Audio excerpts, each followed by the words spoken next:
You know, it's wild when you think about it. Today's short form content, like on Instagram Reels, YouTube Shorts, Facebook, TikTok, all of this is spread everywhere, literally everywhere. And before all of this, like long form was the only thing that exists.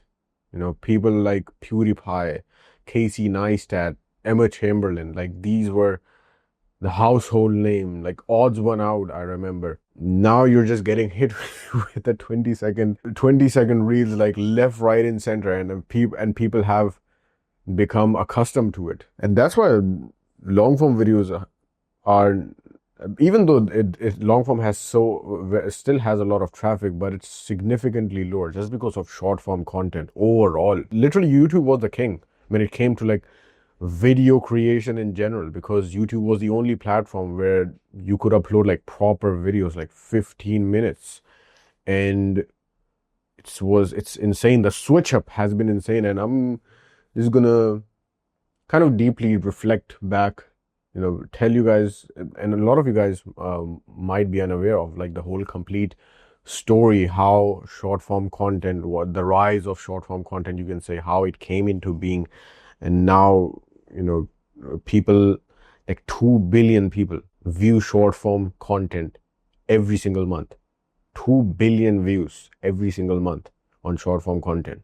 I think it's even more now. That stat, I'm telling you, I looked it up like a long time ago, and everything has changed. Now, people used to just sit down, watch videos. It's still the case, but again, like I've said, it has been diluted. Not gonna lie. It's just because of the attention span. The first spark I remember came with Vine. You guys remember Vine? This is about 2013. I remember I was 10 years old. 2013. Vine started this all. If you guys don't know, Vine was a platform where you could upload 7-second videos, and it was a platform which built a lot of people's careers, household names to this day, like Logan Paul, KSI, and Lele Pons also. Yeah, Lele Pons, Anwar, King Batch. I remember King Batch. Crazy. And I think like a few music names were also like made through Vine. I think Shawn Mendes was also on Vine before. Crazy, crazy stuff. And of course, the iconic line, "Do it for the wine." That was such a crazy line. "Do it for the wine." And it was, by the way, if you guys don't understand, Vine had just a limit of 7 seconds. In 7 seconds, you had to just make a video, and people were forced to be so creative, and it was such a viral platform at that time, but it had some of its flaws. I remember the algorithm wasn't that good compared to the algorithms these days, but it was a platform which took over so quickly, built so much attention to it, got so much attention to it, and until like I think 2 years after its launch, Twitter shut it down because the monetization route of it wasn't that good. It wasn't that good. 7-second videos couldn't be like monetized properly, and I think that's the reason Twitter shut it down. And after Vine shut down, people thought that short form content is dead. Like this was just a period of time which will be remembered. People didn't understand what was actually going on, like behind the scenes, like people who were building these apps and stuff.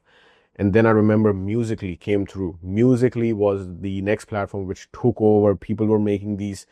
I would say, in my personal experience, it was the birth of like these cringy edits that people used to do. People used to make these cringy dance videos and make these like faces stuff, making edits of themselves. It was a really weird platform, I remember.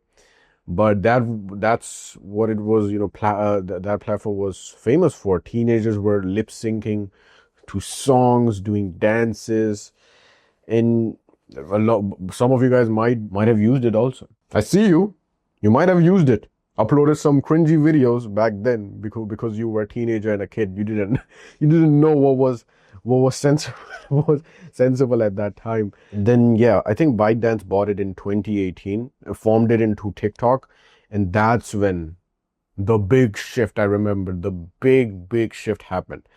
People, I remember TikTok when it first launched, like the name itself was so goofy at that time. TikTok, it says it was like a, it was, the name was so cringy, and it like felt like it was being appealed to kids and stuff. But it blew up. It blew up. When I say holy shit, the takeover of TikTok was insane. I remember that was the time when normal people had access to now become celebrities, literally from their home, with just a phone, with some lights, and boom, you could be famous. That's how Charlie D'Amelio, by the way, the most followed person on TikTok, became popular. Literally, she was just doing viral dances in her room.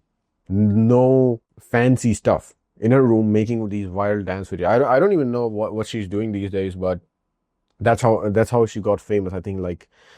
She had like 70 million-ish followers. Crazy stuff. It was, if you guys don't understand, like a lot of people these days in social media, they're like 70 million followers. That's very good, but that's something that is seemed achievable these days. That was not achievable back then. 70 million followers through just sitting in your room making these low effort videos. That was not possible. People had to grind out. I remember PewDiePie had like this crazy subscriber count number, and the only reason is he was so consistent, so he uploaded so many videos, built such a strong community, that he got to this crazy number. And Charlie D'Amelio, with not even like a full year, amassed tens of millions of followers. It was unheard of crazy stuff.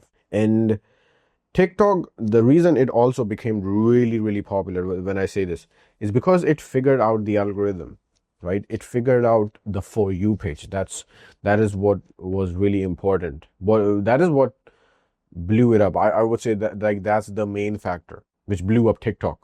For the For You page, it's so insane. To this day, it's such a good algorithm. And people were only recommended the content that they would resonate with, and it just took it by storm.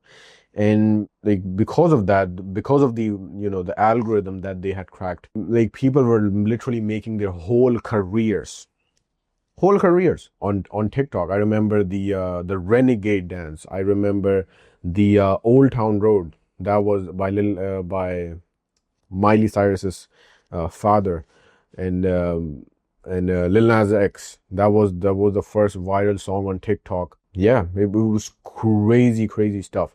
People were making, businesses were blowing up. Like, there wasn't a necessity for businesses to make like paid ads anymore. They could still grow with just organic traffic. That was unheard of, right? Before, businesses had to make ads in order to make sure that their businesses are like seen by the right people. But it was crazy, the blow up, insane.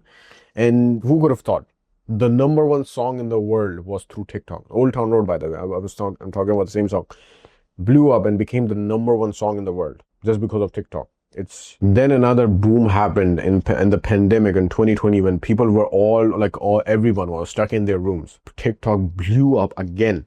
It blew up again just because people were stuck in their homes. Now everyone was making content. Suddenly everyone was a creator. You had families doing the blinding lights trend. You had, people doing these weird dances on, popular music and amassing millions of views. You guys remember the Wellerman Sea Shanty that was going on? That was crazy. That was crazy vibe. People were making skits around it. It was insane. I remember, like, what's that? What was that band? Fleetwood Mac. Fleetwood Mac went viral again. A band that was so old. One of its songs went viral. I don't remember correctly, but that band went viral again just because of this platform, because people were starting to make content around it, went viral again. And of course, our other platforms weren't oblivious to this. They weren't stupid or anything. So they launched. So Instagram came up with Reels in 2020. I remember Instagram came up with Reels. Kylie Jenner and big creators were making posts that, let Instagram be Instagram. Let it be a place where you could just upload pictures and stuff. But Instagram didn't give a single shit. They were like, we're gonna do this. We don't care what you guys think. We're gonna do this. And lo and behold, here we are. Instagram. I remember a year later, YouTube came with YouTube Shorts in 2021. So now every platform has short form content, like a short form content section, right? From there, just short form, like, because now it's everywhere. People started to make careers, like full on careers out of it. Like that was only possible through TikTok. Now it's on every platform. So like even like big YouTube creators who were already household names were now on Shorts as well. So it just took over. It took over, and people were starting to realize that they could literally get to like crazy amounts of subscriber count like within few months. And I was also one of them. I scaled my faceless brand Abundance Wisdom to its first 100,000 subscribers to within, like, I'd say 2.5, 3 months. 100,000 subscribers. I don't think you guys can see the play button. There's the play button. Yeah, within 2-3 months, I got to like 100,000 subscribers on Abundance Wisdom. It was insane. But obviously, I did that after like a whole year, I think, and basically that was impossible. Getting to 100,000 subscribers before that was impossible. Through long form content, you're talking about like years of grinding till you get to like a solid momentum.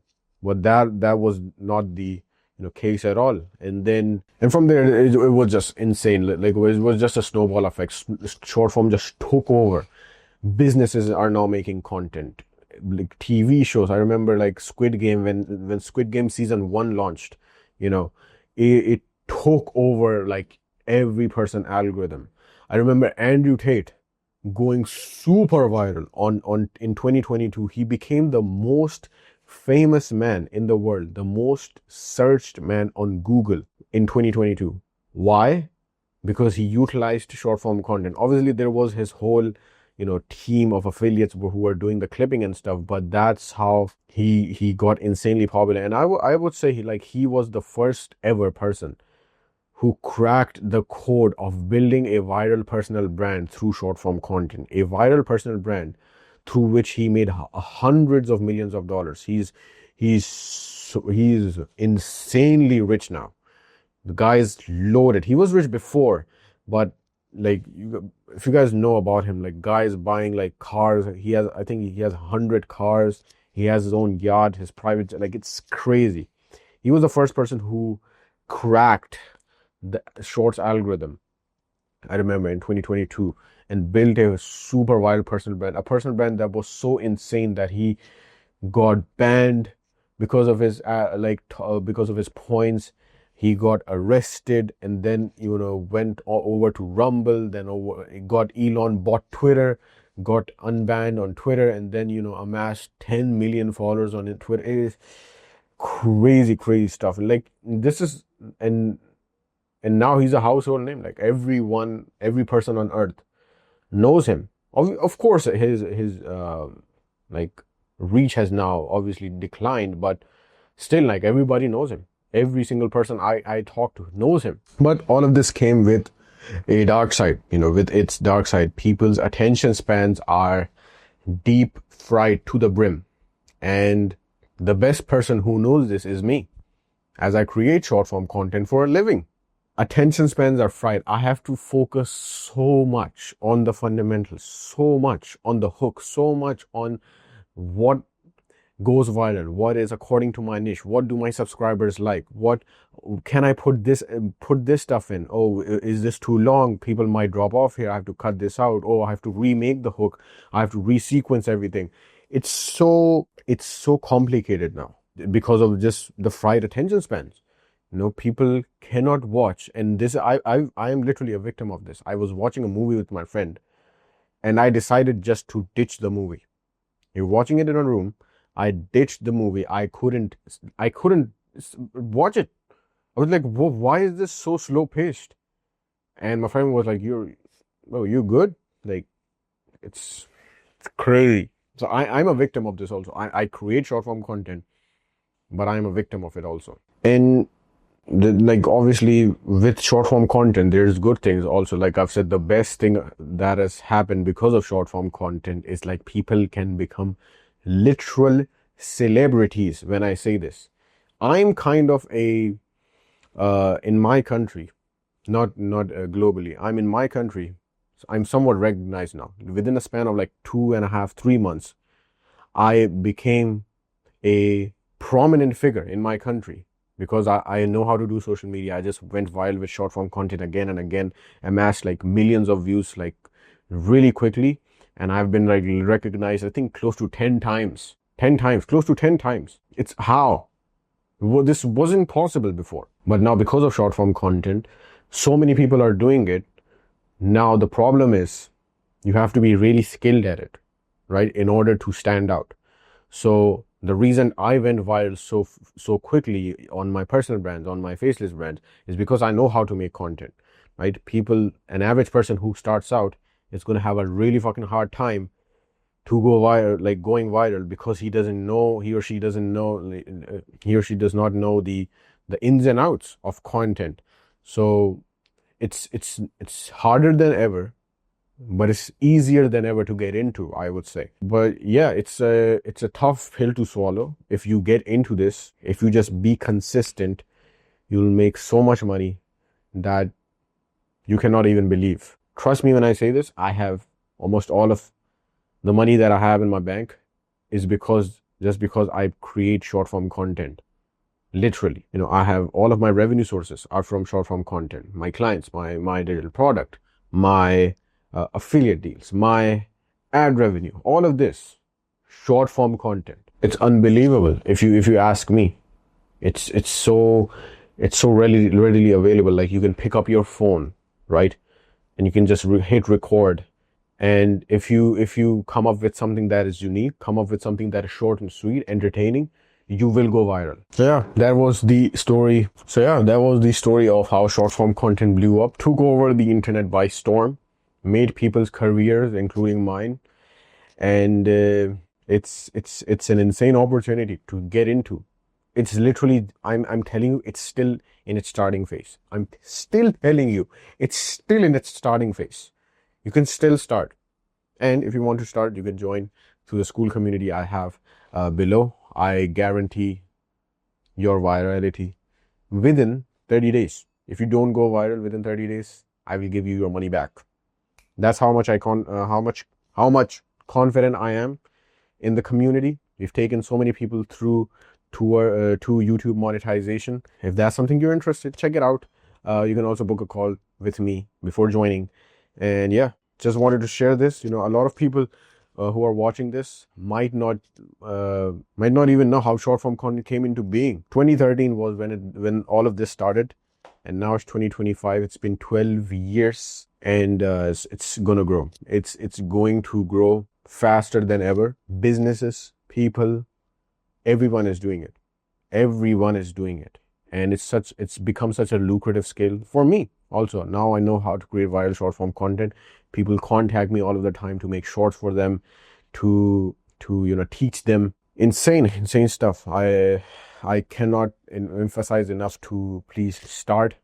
I'm not even saying join my community or anything. Obviously, if you want to scale faster, you can. But if you want to start for free, start for free. But start, please, just start. And I promise you will not regret it. I will catch you guys in a bit. Thank you thank you very much for watching. I will catch you guys in a bit. See you guys inside of the next video.